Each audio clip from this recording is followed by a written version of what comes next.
Vamos abrir as nossas Bíblias no segundo livro de Coríntios, capítulo 5.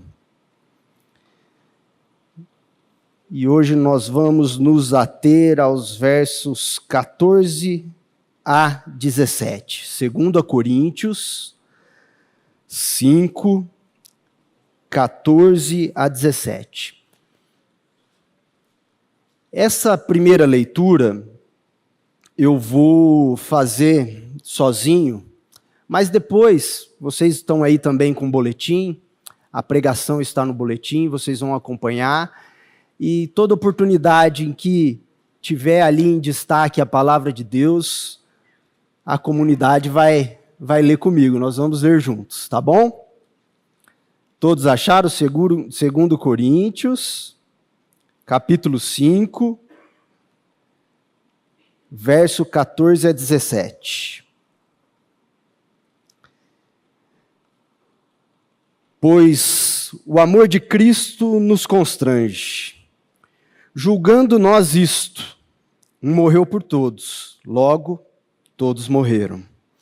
E ele morreu por todos, para que os que vivem não vivam mais para si mesmos, mas para aquele que por eles morreu e ressuscitou. Assim que nós, daqui por diante, a ninguém conhecemos segundo a carne. E, se antes conhecemos Cristo segundo a carne, já agora não o conhecemos deste modo. E assim, se alguém está em Cristo, é nova criatura. As coisas antigas já passaram, eis que se fizeram novas. Amém. Pai de amor, obrigado, Senhor, por essa manhã. Nós te louvamos, Senhor, por esse novo dia que o Senhor nos dá. Obrigado, Senhor, pela sua palavra, Senhor. Fala-nos por meio dela, Senhor, pelo agir do Santo Espírito em nossos corações. É em nome e mediante o teu Filho Jesus que oramos. Amém. Amém. Amados, esse texto foi o escolhido para ser o norte nesses encontros, nesse mês da família. Então nós estamos no início da programação. E o interesse hoje é, nesse mês da família, diante desse texto base, é olhar o fundamento. É lançar o fundamento para tudo isso, para aquilo que nos move, como seres humanos, como membros da nossa família, da nossa casa. E esse texto traz a base, traz tudo o que precisamos. E falando sobre família, eu não posso deixar de citar aqui um primeiro olhar dela, um olhar sociológico, que é a célula máter da família, até porque meu pai está aí como sociólogo, se eu não dizer isso, depois eu recebo o puxão de orelha. E ele sempre disse, olha, a família é o núcleo da sociedade. E ele ensinou isso, é verdade. Mas ele ensinou algo que vai muito mais além, muito mais importante. Filho, a família é projeto de Deus. A família é, sim, a base social, mas muito mais do que isso. Ela é um projeto de Deus. Nós temos um Deus relacional, triuno, Deus Pai, Filho e Espírito Santo, que se relaciona entre si, que se submete e honra um ao outro. E assim ele nos fez também relacional. Primeiro para nos relacionarmos com ele, como Adão tinha na virada do dia, aquele momento precioso de conversa com Deus. Então, ele fez o homem para se relacionar com ele, e nós também para nos relacionarmos quando ele viu que não era bom o homem estar só, e fez para ele uma esposa, uma mulher, e fez então nós de modo a sermos aptos e carentes desse relacionamento. E é interessante que, mais do que isso, Deus, ele se faz revelar na família. Como assim? Olha, o nome que ele se dá: Pai, Abba, Paizinho. E ele dá o Cristo e que o chama de Filho. Nós temos Deus Pai, olha que figura familiar, Filho e o Espírito Santo. Ele se faz conhecer a nós por meio de figuras familiares. Então você pode estar dizendo aí: mas eu fui rejeitado pela minha família. Ou eu sou viúvo, não tenho filhos. Eu não tenho família. Essa palavra não é para mim. É! Porque Deus nos ensina através da família, porque nós somos filhos. Olha a expressão que ele usa de nos adotar por meio do seu Filho Jesus Cristo.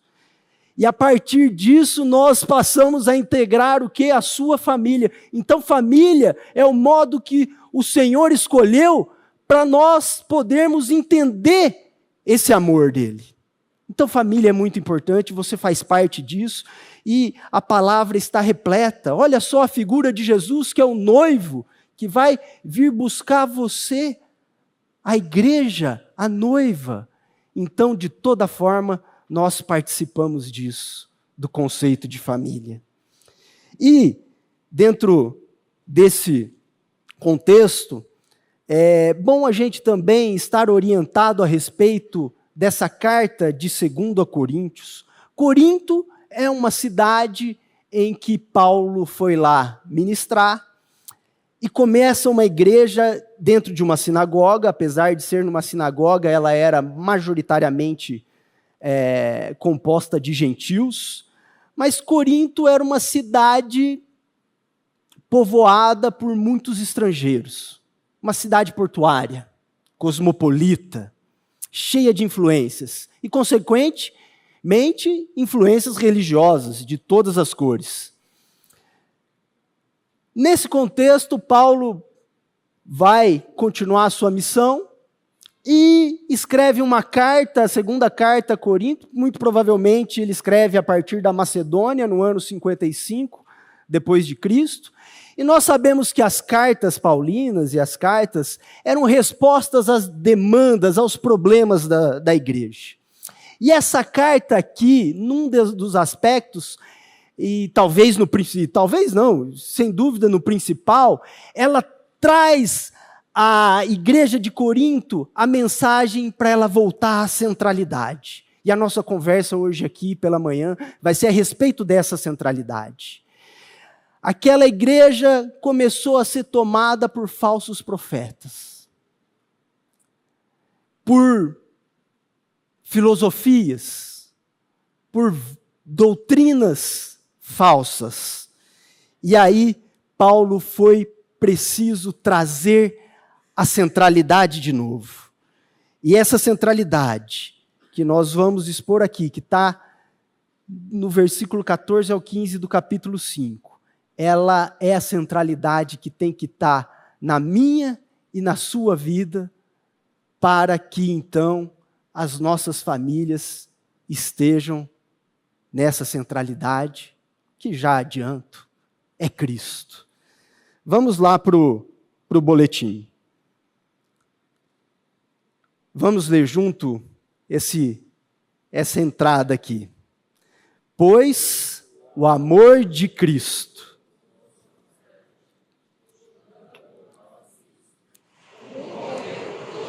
E logo todos morreram. Ele morreu por todos, para que os que vivem não vivam mais para si mesmos, mas para aquele que E ressuscitou. Assim que nós, daqui por diante, a ninguém conhecemos segundo a carne. E se antes conhecemos Cristo segundo a carne, já agora não conhecemos deste modo. E assim, se alguém está em Cristo, é nova criatura. As coisas antigas já passaram, eis que se fizeram novas. Amém. Olha como começa esse texto. Vamos ler junto essas primeiras palavras. Pois o amor de Cristo. É sobre o amor de Cristo. Eis aqui o ponto de partida. É a respeito do seu amor sacrificial, ágape. E a partir dele que a humanidade e a criação são reconciliadas com Deus. É nesse amor que somos redimidos e transformados em novidade de vida, diante de Deus e do próximo.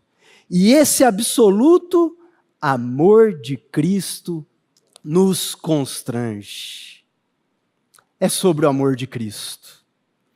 E o ápice desse amor é a cruz. Aqui está o ponto de partida, a virada. Jesus Cristo e o seu amor.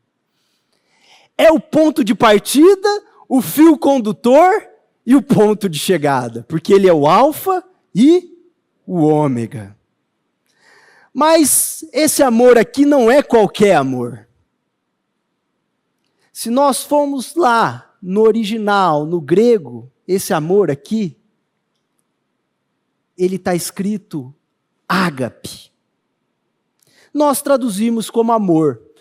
Aliás, a língua portuguesa, a respeito dessa palavra amor, ela é muito pobre. Ela é muito pobre. Ela tem um belo significado, é uma bela palavra, sonora, mas ela significa todo e qualquer amor. Mas o grego, o povo inteligente, até no seu vernáculo, ele tem 5 palavras para descrever amor. Além do ágape, ele tem epitomia, que é o amor sexual. E olha como esses amores são importantes na família, presta atenção. O amor eros, que é o amor romântico, não obrigatoriamente o amor sexual, é um amor romântico. O filéu, que é o amor da amizade. E o storge, que é o amor do pertencimento. Todos esses amores compõem a família. Agora o ágape, esse amor é diferente. Esse é um amor que transcende. Esse é um amor que ultrapassa a nossa compreensão humana. Esse é um amor incondicional. É um amor que faz sem esperar nada em troca. É um amor sacrificial. É um amor divino. É um amor espiritual. Esse amor é diferente. E é desse amor que nós estamos falando. É aqui que começa. Pois o ágape, o amor de Cristo, e esse amor, o que ele faz? Nos constrange. Seguimos aqui no boletim, no segundo parágrafo. O amor sacrificial de Jesus Cristo nos constrange, pois, mesmo imaculado, ele se entregou pelo meu e o seu pecado, quando os culpados éramos nós, pois a consequência, o salário do pecado é a morte. Romanos 6, 23. A sua entrega amorosa, sem exigir nada em troca, deixa-me constrangido, no sentido que sou amorosamente dominado e impelido de tal modo a viver por quem me amou tanto assim, Cristo. Esse amor constrangedor. Eu, pecador, como diz Paulo, o pior dos pecadores, sem nada para oferecer a Deus, senão o meu lixo, a minha sujeira, destinado à morte, porque nós vimos que o salário do pecado é a morte, é o inferno, as garras de Satanás, e sou reconciliado. Amado quando ainda era pecador. Diz lá Romanos, capítulo 5, versos 6 a 8. Que amor arrebatador é esse? Amar quem nada vale. quem nada tem para oferecer em troca. Ao contrário, quem só desaponta. Esse é o amor de Cristo. Pois o amor de Cristo, esse amor, nos constrange. É o amor sacrificial, reconciliador, ágape. Essa palavra constrange, suneixo no grego, talvez nessa tradução, para o desavisado, seja um amor forçoso, impositivo. Essa é uma palavra triste em traduzir. Esse amor constrange, constrangedor na nossa língua. Talvez esse amor me compele, me força, me impulsiona. Esse amor que me domina. E refletindo sobre essa tradução e por que o tradutor talvez não encontrou outra palavra, usou constrangedor, eu fiquei com a opção de que nós não temos essa palavra em português. Que a nossa mente limitada, e por isso o verbete constrangedor ou qualquer outro na nossa língua portuguesa, jamais vai conceituar o amor de Cristo.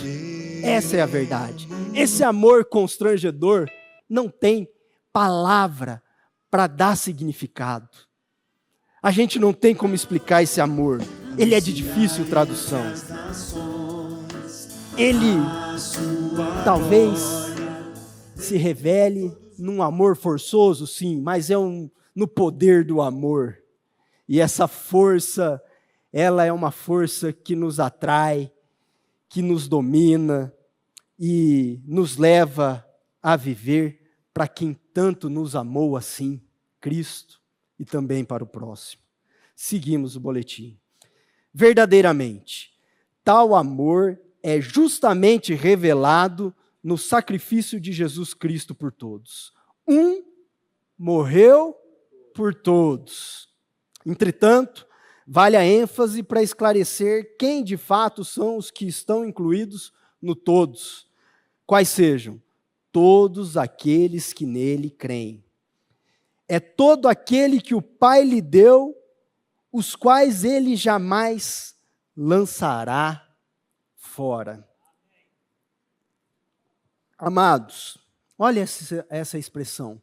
Um morreu por todos. Logo, todos morreram. Jesus, morreu por todos. Mas todos quem? Todos quem? Universalmente? E aqueles que o rejeitam? O têm só como um mestre e não como filho de Cristo, Salvador? Aqueles que o têm como um Galileu simpático?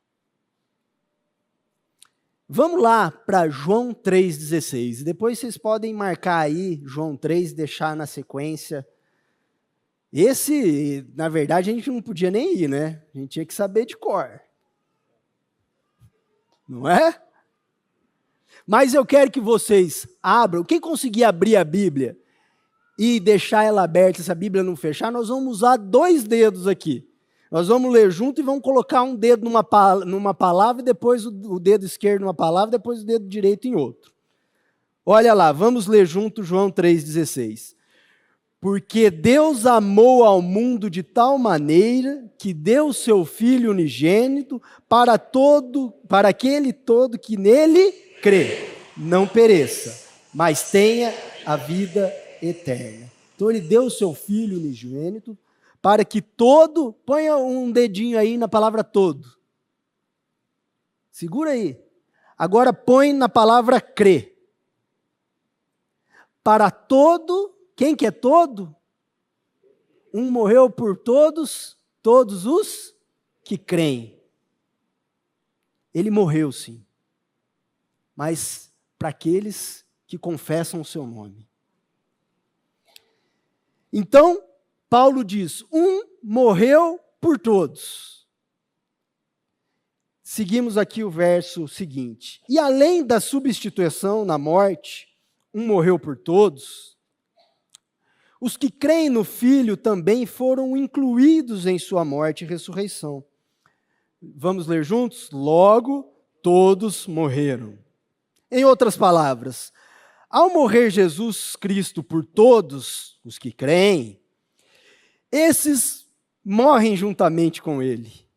Portanto, todos por quem ele morreu foram atraídos em sua morte para, na ressurreição, juntamente com ele, ganharem vida. Um morreu por todos. Ele morreu no meu e no seu lugar. Isso é a morte substitutiva. Ele morreu por você. Por quê? Quem merecia a morte? Pecador. Eu. Quem merecia a cruz? Eu. Ele era santo, puro, sem defeito. Cordeiro Santo, que veio para tirar o pecado do mundo. Então ele morreu no seu lugar. Essa é a morte substitutiva. Mas olha a sequência que Paulo traz. Muita gente prega o evangelho até aqui e para. Olha o que Paulo diz. Logo, todos morreram. Pera lá. Se ele morreu por mim, e esse todos é o que crê, eu morri. Eu estou morto. Mas eu ressuscitei com ele no terceiro dia. Logo, todos morreram. Então, além da morte substitutiva, no meu e seu lugar, você foi incluído naquela cruz. Atraído por esse amor constrangedor. Logo, todos morreram. Então, aqui é o ponto que eu quero botar a estaca para a gente ver o que pode ser feito nas nossas casas. Morrer. É preciso morrer. Na conversa de Jesus com Nicodemos, quem permaneceu aí no capítulo 3 do Evangelho segundo João, pode ir no verso 7. O que Jesus diz para um homem já avançado em idade, um homem experiente? Não te admires de eu te dizer, importa-vos nascer de novo. Para nascer de novo é preciso morrer com Cristo naquela cruz. E se você confessa o nome de Jesus, Ele vai te revelar que naquela morte você estava com Ele. Então, a centralidade que Paulo traz nessa carta é: parem com qualquer outro evangelho. Evangelho é Jesus Cristo. Ontem eu ouvi uma citação por um missionário que eu gosto muito, de um missionário morto, né, um pastor falando sobre um livro de Stanley Jones. Ele diz: o evangelho é Jesus Cristo. E ponto final. Tem que ficar explicando o evangelho. O evangelho é Cristo. O evangelho é Cristo. E aqui é o ponto de partida para a minha vida e para a minha casa. E é onde a gente começa a fincar essa estaca. O desejo é uma família em Cristo?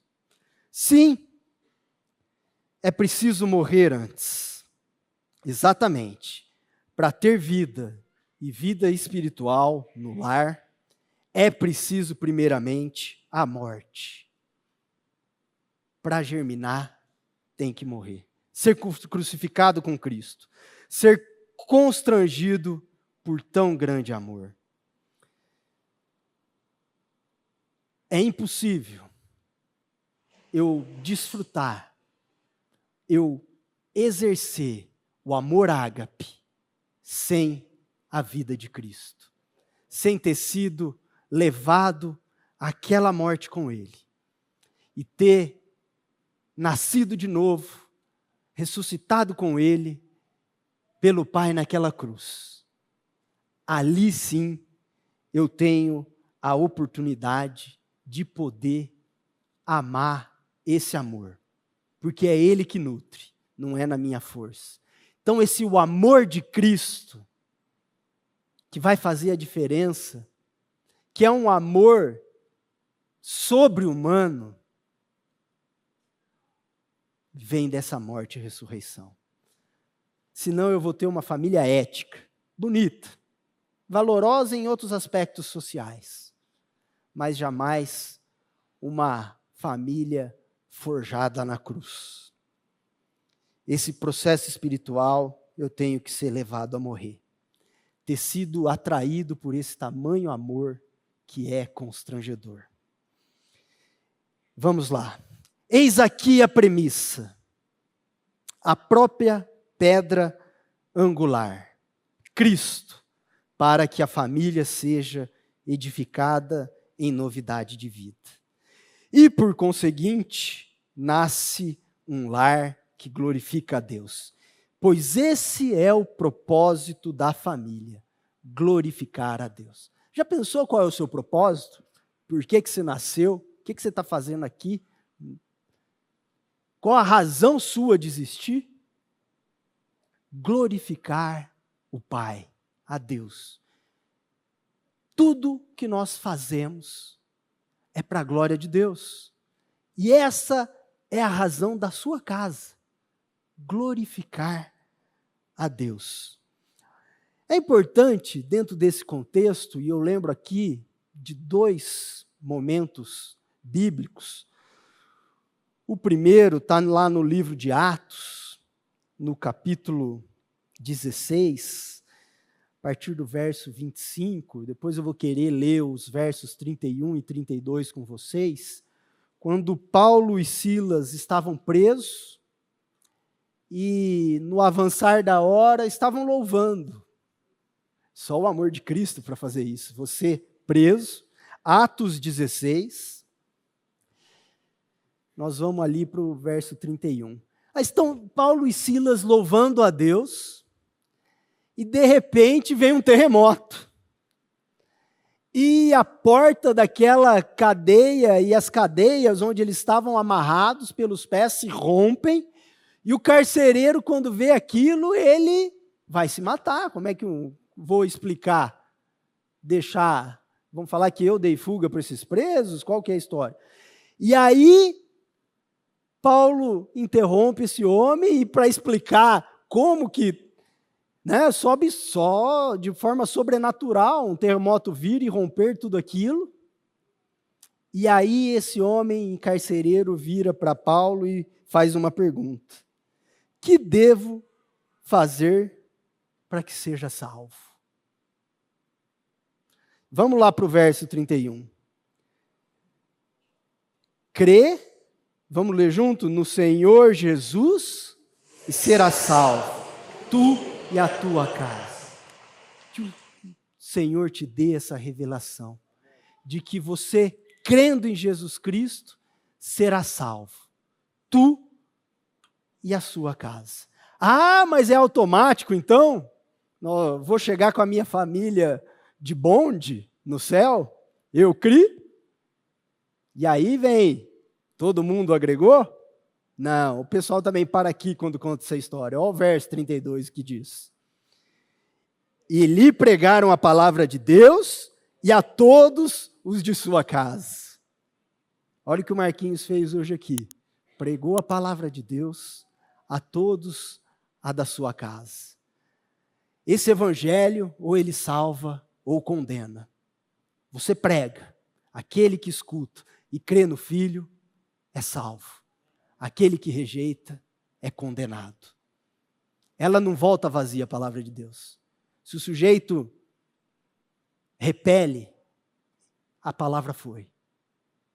Ele está condenado. E se a minha casa não ouvir a palavra de Deus, não será salva. Se a minha casa não ouvir sobre esse amor incondicional, não haverá salvação. Ah, mas olha só, eu tenho um esposo que não quer ouvir a palavra de Deus. não vem comigo à igreja. Olha o que Pedro escreve. Vamos lá em 1 Pedro, capítulo 3. Outra questão que eu quero trazer para casa. Capítulo 3, versos 1 e 2. 1 Pedro 3.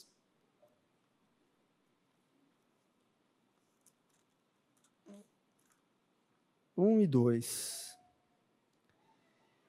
Mulheres, sede vós igualmente submissas a vosso marido, ao vosso próprio marido, para que, se ele ainda não obedece à palavra, seja ganho sem palavra alguma por meio do procedimento de sua esposa, ao observar o vosso honesto comportamento cheio de amor.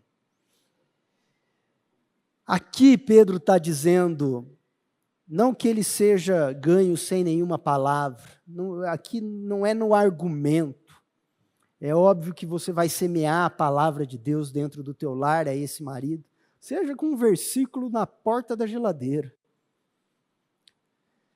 Mas a mulher que tem o comportamento, olha a expressão final, o comportamento cheio de temor, não é aquela que reclama, não é aquela ranzinza, não é aquela que enfrenta, é que tem um comportamento cheio de temor.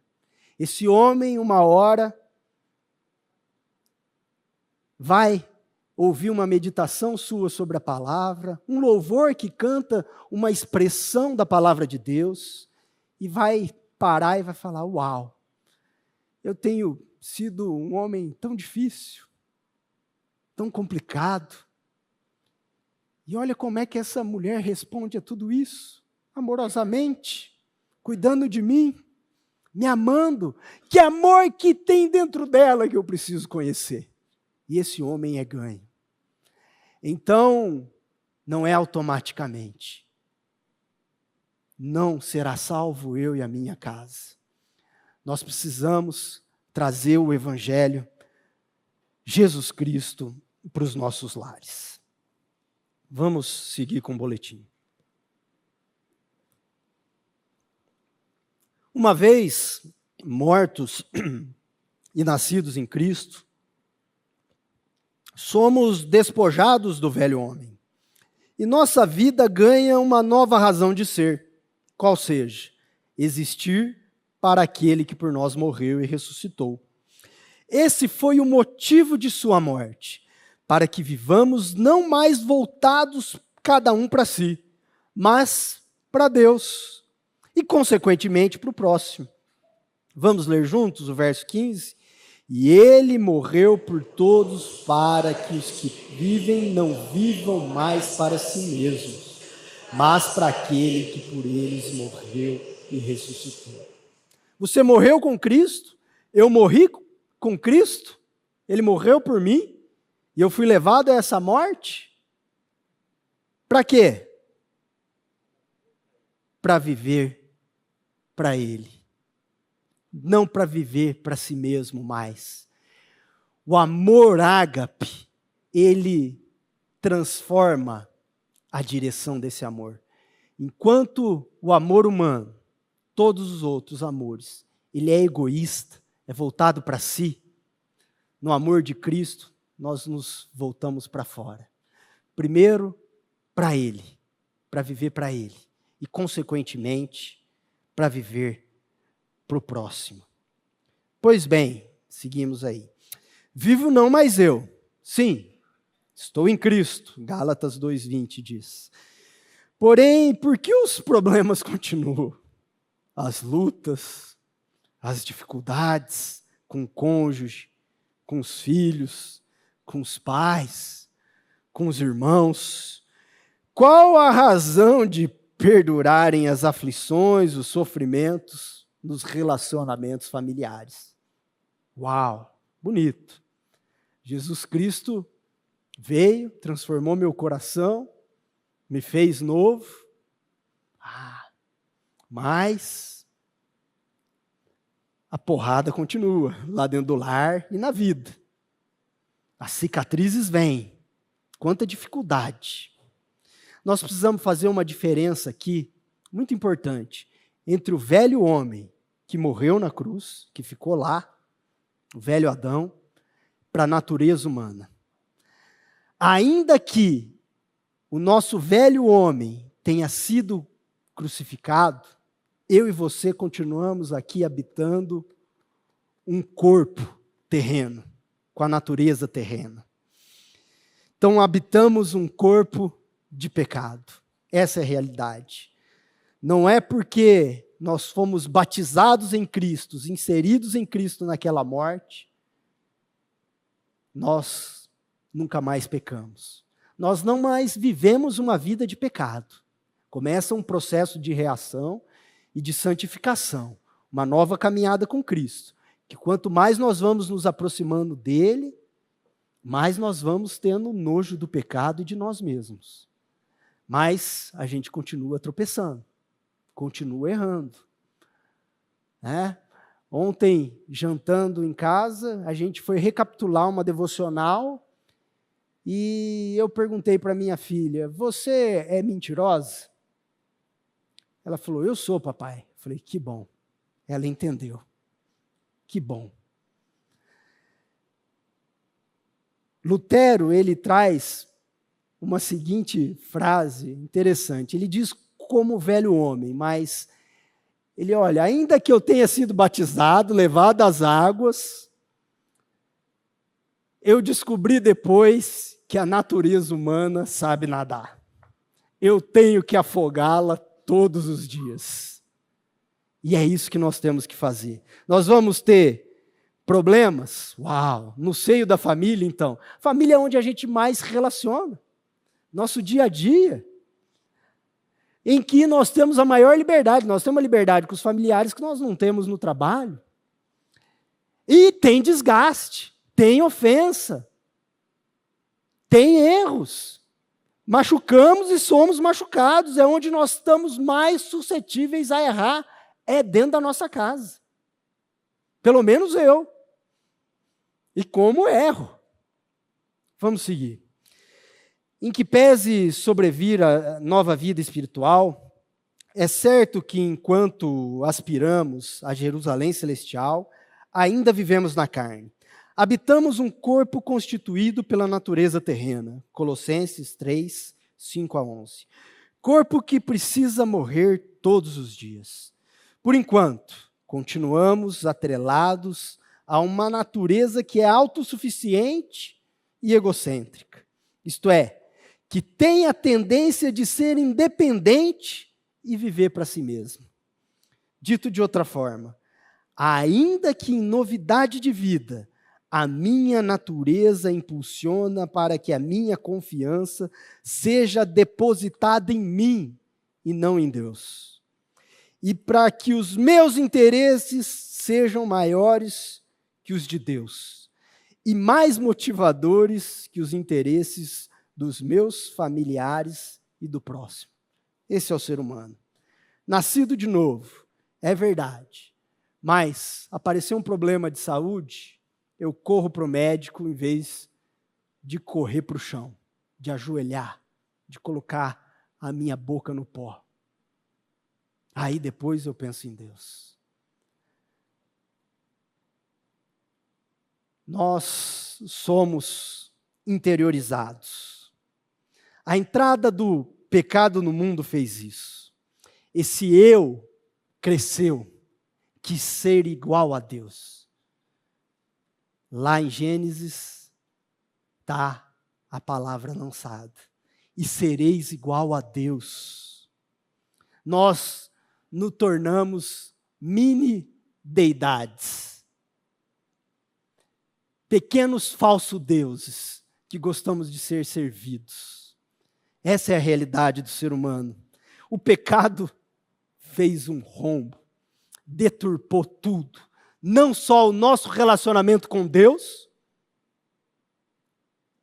que aquela comunhão plena foi separada com o pecado, o Éden nos foi tirado, mas também acabou com o nosso relacionamento familiar e humano.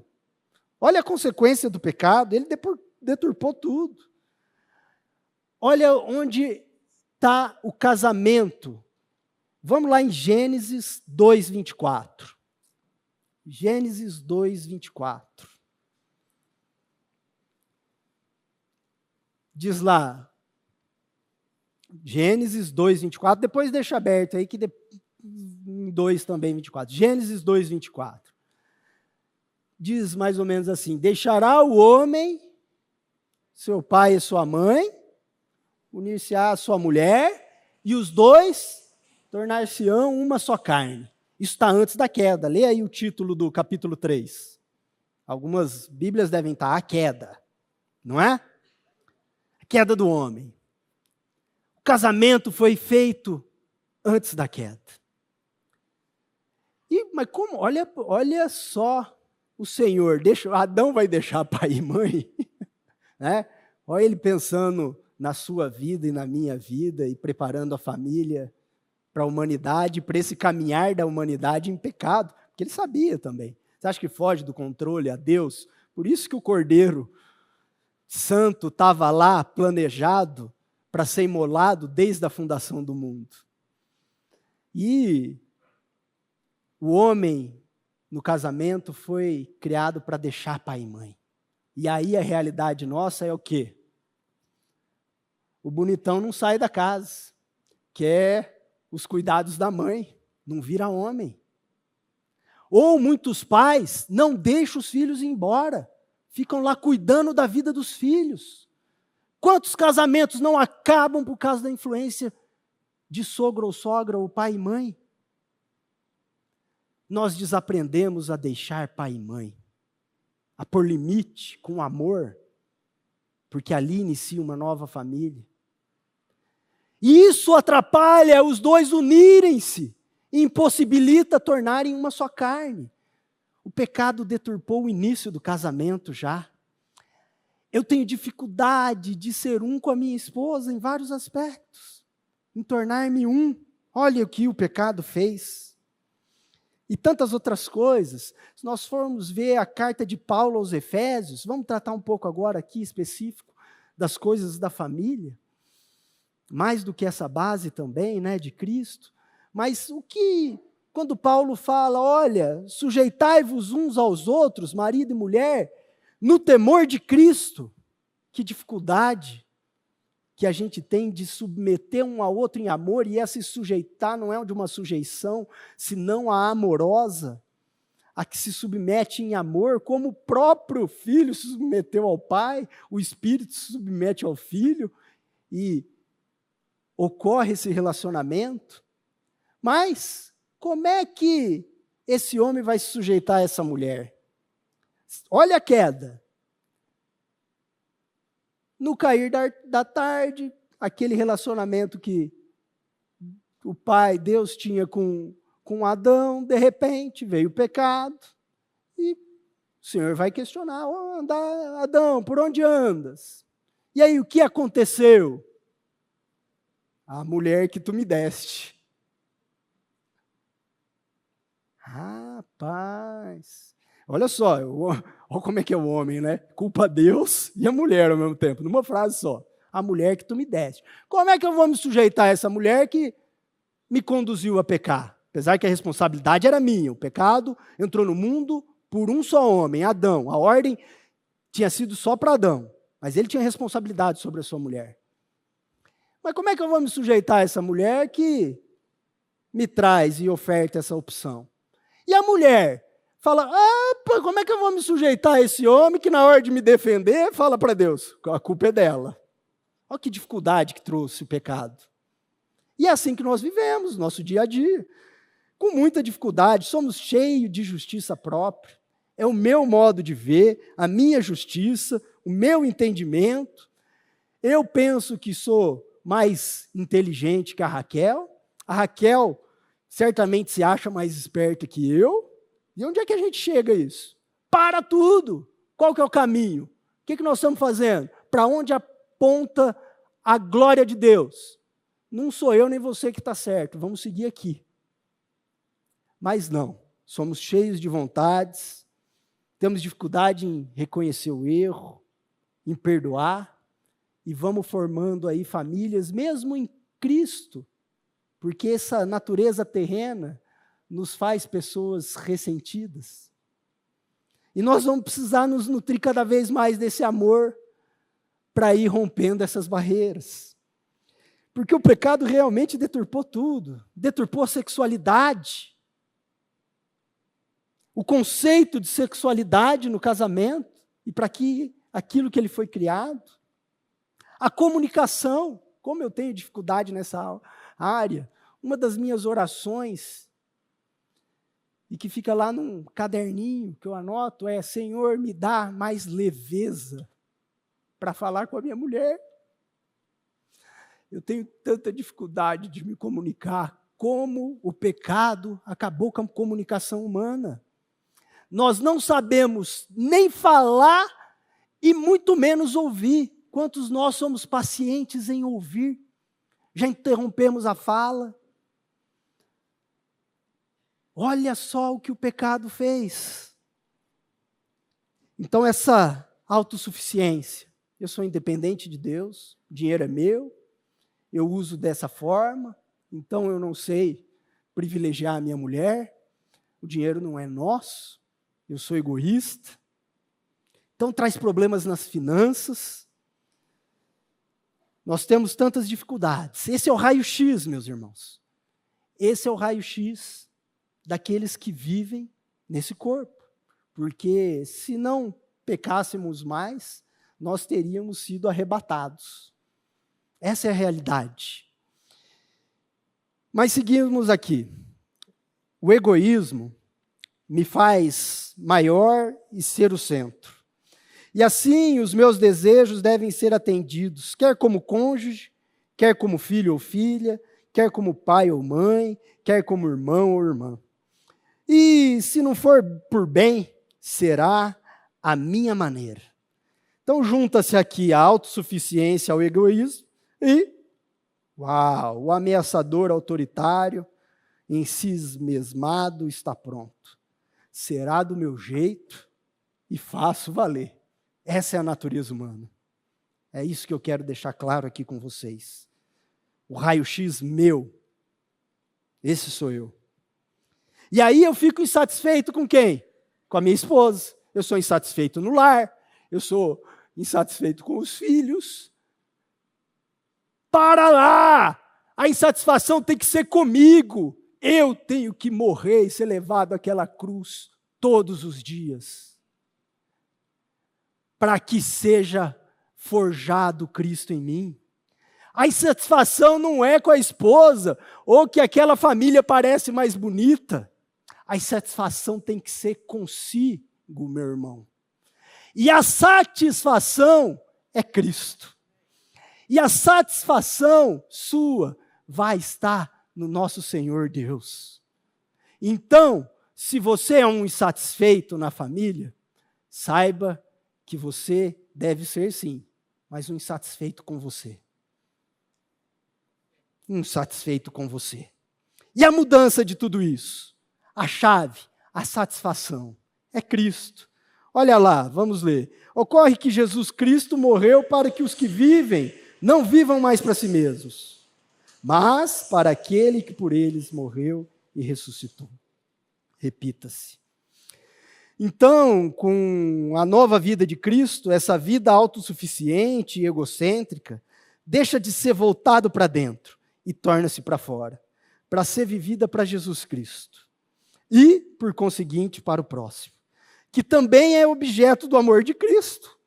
Aliás, tudo é impelido pelo amor, a partir do amor ao Senhor teu Deus, amarás o teu próximo como a ti mesmo.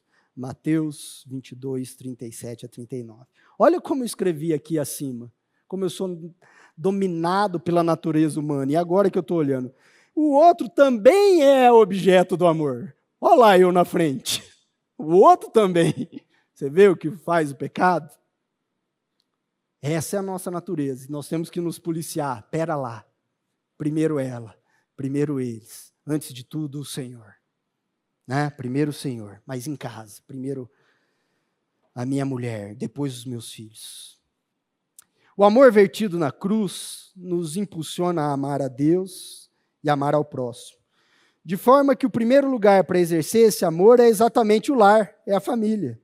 No dia a dia com os familiares decorrem inúmeras possibilidades do foco ser reajustado. De mudar o serviço aos meus próprios interesses para servir a Deus e ao próximo. Aliás, temos o exemplo de amor em Jesus também pelo serviço. Além de todas as outras formas de amar, ele servia. Pois, no meio de vós, eu sou como quem serve. Amados, a centralidade é Cristo.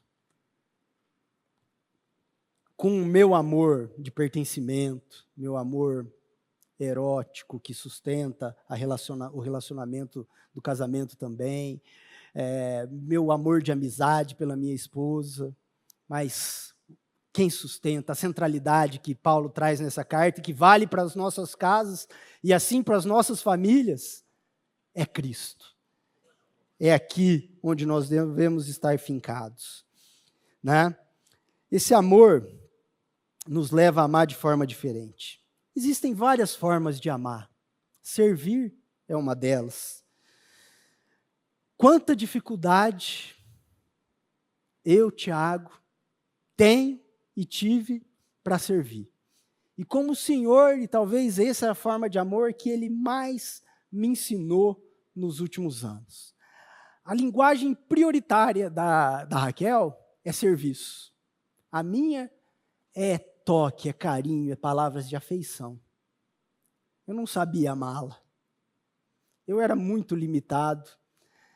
Pedi alguma coisa, aquela minha agenda que não comporta 5 minutos para ninguém, nem para os meus familiares no dia. Não dá, não posso, nem escutava.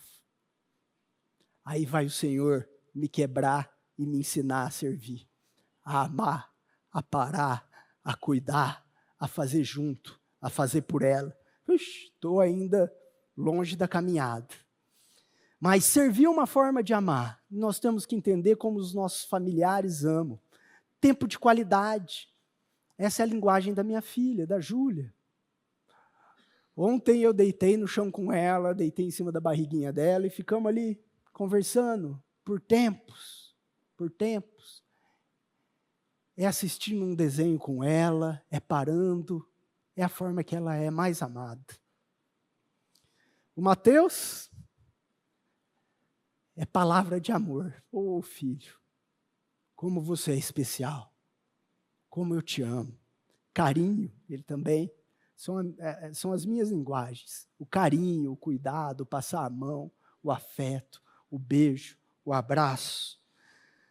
Presentear. Presentear é uma forma de amar. Eu tenho uma irmã que sabe amar dessa forma lindamente. Eu tenho tanta dificuldade de amar dessa forma, sou tão ruim em presentear. Deus ainda tem que me ensinar essa forma. Então nós vamos amando, aprendendo a amar dentro da família. E é com o apoio desse amor de Cristo que isso é possível. Esse amor que eu não tenho, que é um amor transcendente, que é nutrido por Cristo, pelo seu Santo Espírito, é Ele que fomenta, é Ele que dá, é Ele que nutre esse amor. Se não, é vanglória. Eu vou falar, eu amei, eu soube, aí volta para o eu, e eu vou crescendo. Não, nosso caminho no Evangelho é para baixo. Se hoje eu consigo amar um pouquinho mais em outra área minha esposa, é porque o Senhor tem feito isso na minha vida. E aí nós temos que reagir. Nós temos que reagir. Vamos lá. A família é o projeto de Deus que inclui o nosso aperfeiçoamento no amor. Em casa, numa vida em Cristo, temos ocasião para amar, que se expressa em servir, perdoar, evangelizar, ser paciente, longânimo, fiel, pacífico, benigno, bondoso, ter mansidão e exercer o domínio próprio. E com isso ficamos mais parecidos com Cristo. Na família, o Senhor nos ensina a amar sacrificialmente, sem nada exigir de volta do outro. Com efeito, tal amor somente é possível discernir, experimentar e ofertar espiritualmente. Vejam só, eu não sabia servir, e ainda sei pouco, mas olha como o Senhor vai me aperfeiçoando nele, no amor. Ele me colocou justamente uma esposa onde eu não sabia amar, naquela área que eu não sabia amar. Que maravilha! Obrigado, Senhor. Obrigado, Senhor. Seguimos. Assim que nós, daqui por diante, vamos ler juntos? A ninguém conhecemos segundo a carne. E se antes conhecemos Cristo segundo a carne, já agora não o conhecemos deste modo. Aqui, amados, o apóstolo Paulo lembra a igreja em Corinto que na sua vida anterior, antes de ser encontrado por Jesus Cristo no caminho de Damasco, apenas conhecia Jesus segundo os seus olhos terrenos. Tanto é que o perseguia, prendia e era conivente com a morte daqueles que seguiam o caminho. Mas a partir da revelação espiritual que teve de Cristo, a ninguém conhecia mais conforme a vida terrena. Ora, se vivemos em novidade de vida, doravante, não conhecemos, nem olhamos, ou nos relacionamos com os outros, com os olhos e a vida do velho homem. A vida que tínhamos na carne, autossuficiência e egoísmo, ficou para trás. Tudo se fez novo.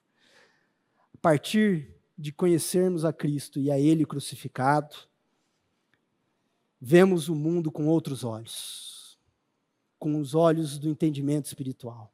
Quer um exemplo? O dízimo. Se eu olhar o dízimo com os olhos terrenos, ou ele é um achaque, entregar o que é meu para quem não é, ou é uma barganha. Deus, eu te dou porque eu quero algo em troca. A partir do momento que os olhos espirituais são desvendados, eu olho aquilo e falo, Senhor, o Senhor é dono de todo o ouro, de toda a prata. Eu sou um mordomo seu. Como o Senhor tem sido suficiente na minha casa, eu tenho que ter contentamento em tudo. Está aqui a sua primeira parte. Os olhos espirituais têm também que nos fazer olhar essas circunstâncias. Eu enxergar a minha esposa e falar, como é que eu não perdoo essa mulher? Filha de Deus, eu também sou suscetível a tantos erros. E fui objeto desse amor constrangedor como ela é. Tropeço, erro, falho. E fui digno de um perdão incondicional. Então o cristão não tem opção ao perdão. Não existe opção. Perdão. Quem é perdoado, perdoa.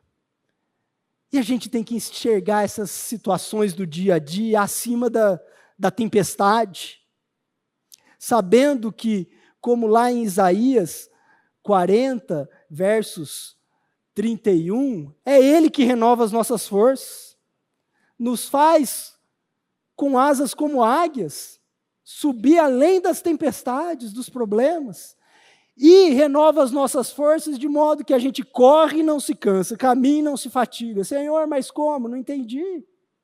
Está difícil isso aqui? Raiou o sol, uma nova oportunidade de eu amar. O Senhor me fortalece, me dá força. Vamos continuar essa caminhada. Por que não se canse? Porque a caminhada não para. A caminhada no seu casamento não pode parar. Ele te dá forças. Hoje, conhecemos a Cristo com olhos espirituais. E nos relacionamos em intimidade intrínseca. Estamos nele e ele em nós. Isso decorre em uma vida de meditação na palavra, de adoração, de oração, de partir do pão e de comunhão com os irmãos. Tal reação nos aproxima não somente no relacionamento com Deus, mas também com o próximo. E isso começa em casa. Agora vivemos para Cristo e para o próximo.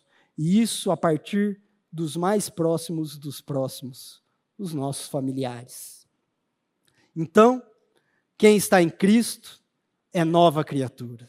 Foi feito novo. As coisas antigas ficaram para trás.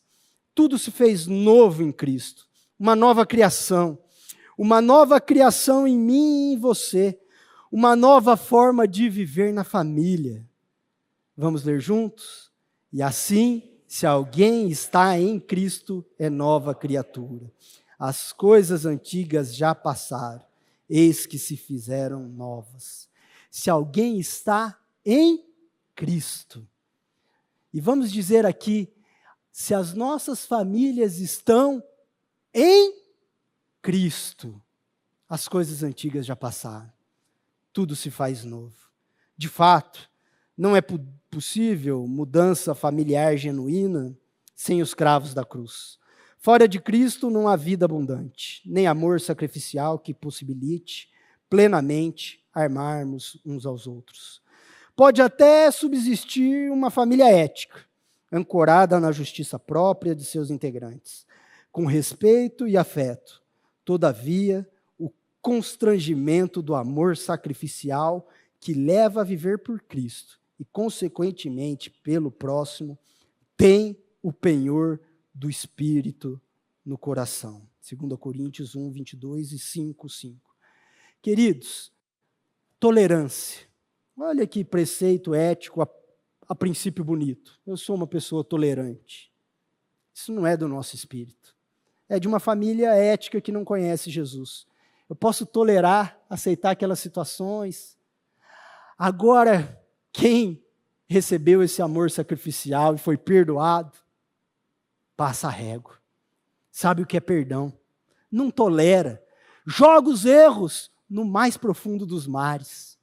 E continua a caminhada fortalecido. Faz a diferença, Cristo. Nós vamos continuar com os nossos erros, com dificuldades em comunicação e todas essas que eu citei? Vamos. Mas o amor de Cristo vai constranger a sua vida, a do seu cônjuge e a do seu filho. E uma família em Cristo é nova criatura. Portanto, ao mesmo tempo que somos feitos novos para o resgate do relacionamento com Deus, por meio da reconciliação, a vida relacional com o próximo também é reinaugurada. No mais, amados, aproveitemos que a cada manhã as misericórdias do Senhor se renovam, bem como temos nova oportunidade de amar. Com esse amor constrangedor que nos move para Deus e para o próximo. Vamos ler juntos? Vós sois a luz do mundo. Não se pode esconder a cidade edificada sobre um monte, nem se acende uma candeia para colocá-la debaixo do alqueire, mas no velador, e alumia a todos os que se encontram na casa. Mateus 5, 14 e 15. Amados, hoje o dia está aí, cheio de oportunidades para amar. Reflitamos a luz de Cristo a todos os que se encontram na casa. Mateus 5,15. Que o Senhor nos aperfeiçoe no Filho e assim na nossa família, em amor. Amém. Pai de amor, obrigado por Tua palavra, Senhor. Nos aperfeiçoe no Seu Filho, Senhor. Que Ele seja o centro das nossas vidas e do nosso lar, para a glória de Ti, Senhor, mediante Ele, Cristo Jesus, que oramos. Amém.